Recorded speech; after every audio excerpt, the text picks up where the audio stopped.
अमित शाह से सीएम योगी को लेकर एक सवाल किया था, जिस पर गृहमंत्री अमित शाह ने अखिलेश यादव पर तंज कसते हुए सीएम योगी आदित्यनाथ को लेकर एक बड़ा बयान दिया था, जिसे योगी सरकार के तीसरे टर्म से जोड़कर देखा जा रहा है। क्या था अखिलेश यादव का वो सवाल और गृहमंत्री अमित शाह ने क्या दिया था जवाब, उस पर एक रिपोर्ट। वो भी रिपीट होने वाले मान्यवर 2013 में बैठ जाओ। सियासत में हर बयान के अपने मायने होते हैं। अक्सर बयान अवसर देखकर गढ़े जाते हैं, लेकिन कुछ बयान ऐसे होते हैं जो पलक झपकते ही सियासी एजेंडे को तोड़ने की कुव्वत रखते हैं, क्योंकि ये बयान सियासत को आईना दिखाने के लिए जरूरी भी हो जाते हैं। 2 अप्रैल को गृह मंत्री अमित शाह ने भी कुछ ऐसा ही बयान दिया। वो भी रिपीट होने वाले। गृह मंत्री अमित शाह ने लोकसभा में महज चंद सेकंड में ये बयान जब दिया तो पूरा सदन तालियां ठोकने लगा, हंसी ठहाके लगने लगे, क्योंकि इस बयान ने उन सियासतदारों की जमीन चंद सेकंड में हिला दी जो सीएम योगी के नाम पर अपनी सियासत चमका रहे हैं। अक्सर आपने सपा अध्यक्ष अखिलेश यादव को सीएम योगी और बीजेपी के केंद्रीय नेतृत्व के बीच विवाद की बात कहते हुए सुना होगा। अखिलेश यादव ने 2 अप्रैल को भी सदन में यही किया था, लेकिन उन्हें अपनी मुंह की खानी पड़ी।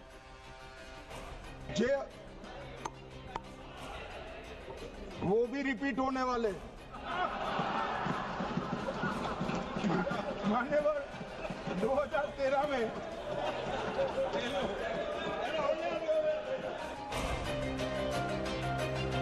अखिलेश यादव अक्सर सीएम योगी को लेकर तंज कसा करते हैं, लेकिन उन्होंने भी शायद उम्मीद नहीं की होगी कि भरे सदन में बीजेपी का केंद्रीय नेतृत्व ही उनके अरमानों पर पानी फेर देगा, और जो अखिलेश के लिए किसी सदमे से कम नहीं होगा, क्योंकि गृह मंत्री ने साफ कर दिया कि 2027 में एक बार फिर से यूपी की बागडोर सीएम योगी आदित्यनाथ के हाथों में जाने वाली है। हालांकि सियासत में कुछ भी स्थायी नहीं होता, 2 दिन बाद ही सही, लेकिन अखिलेश ने इस पर काउंटर कर अपने सियासत को सींचने की पूरी कोशिश की। अखिलेश ने शुक्रवार को ये ट्वीट करते हुए फिर से सीएम योगी को लेकर तंज कस दिया, लेकिन सियासी तंज में दम तभी तक माना जाता है जब तक सामने वाला उस पर पलटवार न करे। अखिलेश के आरोप महज सियासी ही बनकर रह गए हैं। ये बात गृह मंत्री अमित शाह ने एकदम पानी की तरह साफ कर दिया है, और ये भी बता दिया है कि 2027 में सीएम योगी यूपी में हैट्रिक लगाएंगे। हालांकि सियासत से हटके आंकड़ों के बुनियाद पर जब इस बयान को तराशने की कोशिश करेंगे तो इसमें हकीकत भी नजर आती है। 8 सालों में यूपी 7वें नंबर से देश की दूसरी अर्थव्यवस्था बनी। 2017 से पहले चीनी मिल बंद थी, आज 122 चीनी मिल चल रही हैं। 2017 तक यूपी में बेरोजगारी दर 18% थी, अब 3% रह गई है। 2017 तक सिर्फ 12 मेडिकल कॉलेज थे, बीते 8 सालों में 80 मेडिकल कॉलेज बने। 2016 से 17 तक कृषि की दर 5% थी, आज कृषि की दर 13.5% से ज्यादा है। बीते 8 सालों के योगी शासन में यूपी पर्यटन का हब बनकर उभरा है। योगी शासन में आध्यात्मिक पर्यटन में यूपी नंबर 1 पर आया है। पहले बीमारू राज्य माना जाता था, आज देश की अर्थव्यवस्था का ग्रोथ इंजन बनकर के उभरा है। जो उत्तर प्रदेश देश के अंदर हर एक क्षेत्र में बैरियर माना जाता था, आज वो देश के अंदर एक ब्रेक थ्रू बनकर के विकास की योजनाओं को आगे बढ़ाने वाला राज्य माना जाता है। जिस उत्तर प्रदेश के बारे में ये मान्यता थी कि यहाँ कुछ नहीं हो सकता है, आज लोग मानते हैं कि उत्तर प्रदेश लीड करेगा तो सारे देश राज्य लीड करने लग जाएगा। अपनी युवा शक्ति के बल पर, मातृशक्ति के आशीर्वाद से, अन्नदाता किसानों के सहयोग से, अपने श्रमिकों के शक्ति पुंज से आज उत्तर प्रदेश विरासत और विकास की इस यात्रा को निरंतर आगे बढ़ाने के लिए प्रतिबद्ध है।